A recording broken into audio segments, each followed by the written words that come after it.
আসসালামু আলাইকুম, কেমন আছেন? আসলে বারবার ক্যামেরাতে আসার উদ্দেশ্য হচ্ছে যে আমি বারবার ভিডিও করে কিন্তু ভালো একটা মানুষ পাইতেছি না, এই জন্যই বারবার ক্যামেরাতে আসা। তবে আপনারা অনেক কিছু মানুষে ভাবতে পারেন যে বারবার কেন ক্যামেরার সামনে আসে। সত্যি বলছি, ভালো একটা মানুষ পাই না, ভালো একটা মানুষ পাইলে অবশ্যই আমাকে বিয়ে করে ফেলা, তার জন্য বারবার ক্যামেরার সামনে আসা। সুপ্রিয় দর্শক, আসসালামু আলাইকুম।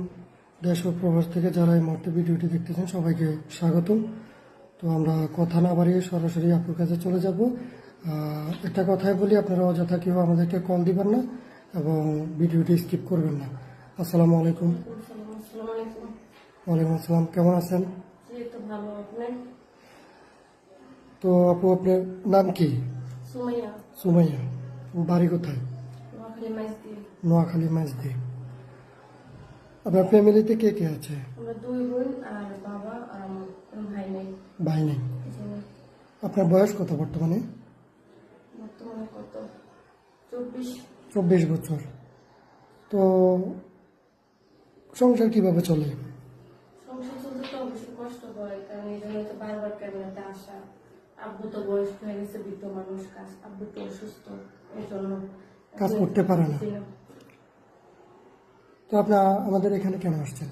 আসছে আপনাদের এখানে আরেকবার ভিডিও করা হয়েছিল, কিন্তু আমি ভালো একটা মানুষ পাইনি, এই জন্যই আবার আমি চলে গেছি। আব্বু অসুস্থ কারণে আর আসতে পারি না বেশি একটা, এই জন্য এখন আসছি যে ভালো একটা যদি মানুষ পাই সারা জীবন আমার দায়িত্ব নেয়, পাশে থাকে।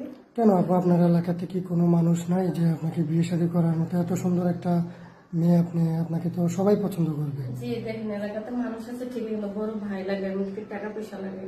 এখন আমার আব্বু তো ওরকম টাকা পয়সা নাই। আপনি বলতে চাচ্ছেন যে যৌতুক ছাড়া কেউ বিয়ে করতে চাচ্ছে না, যে বিয়ে করতে আসে কিছু না কিছু চাইতেছে। আর্থিক অবস্থা তো ভালো থাকতো, আপনাদের ভালো থাকতো, এই জন্যই আসা।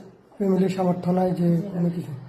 আচ্ছা, যাই হোক, এখন আপনি বয়স 24 বছর, কিরকম বয়সে মানুষ বিয়ে করতে চাচ্ছে? সমস্যা নাই, যেরকম হোক, বয়স 40 হোক 50 হোক, যেরকম হোক সমস্যা নাই। আসলে মানুষটা ভালো, এমনকি সঠিক হলে নেব।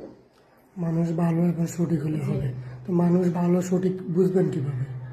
হ্যাঁ, তার সাথে তো কথা বলবো, দেখবো, যেমন তাহলে তো বোঝা যাবে, তাই না? কথা বলতে আমার সাথে কথা বলবো, বুঝবো, তাহলে বুঝতে পারবো যে মানুষটা কিরকম। আচ্ছা, যাই হোক, যদি কোনো ভাই বউ আছে দ্বিতীয় বিয়ে করতে চায়, এরকম কোনো মানুষ যদি আপনাকে পছন্দ করে, বিয়ে করবেন? হ্যাঁ, সমস্যা নেই, কারণ মানুষের তো ওয়াইফের সমস্যা হয় দেখে তো বিয়ে করতেছে। আমার কোনো সমস্যা নেই, সে যদি 2 ঘরে রাখতে পারে, চালাইতে পারে, তাহলে আমার কোনো আপত্তি নেই, আমি করবো। আচ্ছা, যাদের বয়স 40-50 বছর হয়েছে বা বউ মারা গেছে, 2-3টা বাচ্চা আছে, এরকম কোনো ফ্যামিলিতে বিয়ে করবেন? সমস্যা নেই, আমি করবো। যদি আমার রাখতে পারে, সে 2টা ফ্যামিলি রাখতে পারে, তাহলে অবশ্যই করবো। আচ্ছা, যাই হোক, এখন এখানে আসছেন, অনেকে আপনাকে চাইতে পারে, ঠিক আছে?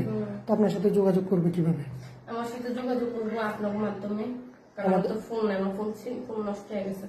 ফোন নষ্ট হয়ে গেছে, ফোন নেই এখন। এটা তো পাবলিক বিশ্বাস করে না এগুলা। পাবলিকে বিশ্বাস না করতে এটা কিছু করার নাই, আমি যেটা সত্যি উঠে বলছি, কারণ আমার আব্বু অনেক অসুস্থ, এমনকি আমার কোনো বড় ভাইও নাই যে ফ্যামিলির অবস্থা তো যে একটা ফোন কিনতে হবে, এটা তো মানুষ বিশ্বাস করবো না, কিন্তু তারপর যেটা সত্যি এটাই বলছি, আমার কোনো ফোন। প্রিয় দর্শক বিন্দু, আপনারা সুমাইয়াপুর অনেক কথাই শুনলেন, আরো অনেক কিছু বাকি আছে, সবকিছু বলা যায় না। তো ওনার ফ্যামিলিতে এমন কেউ নাই যে ইনকাম করার মতো। যদি আপনারা ওনাকে যদি পছন্দ করেন, আমাদের চ্যানেল কর্তৃপক্ষের নাম্বার দেওয়া আছে, অবশ্যই একটা স্ক্রিনশট দিয়ে ইমো এবং হোয়াটসঅ্যাপে ভয়েস দিয়ে রাখবেন, আমরা আপনাদের সাথে যোগাযোগ করব। অযথা কেউ ফোন কল দিয়ে বিরক্ত করবেন না। সবাই ভালো থাকবেন, সুস্থ থাকবেন। আল্লাহ হাফেজ।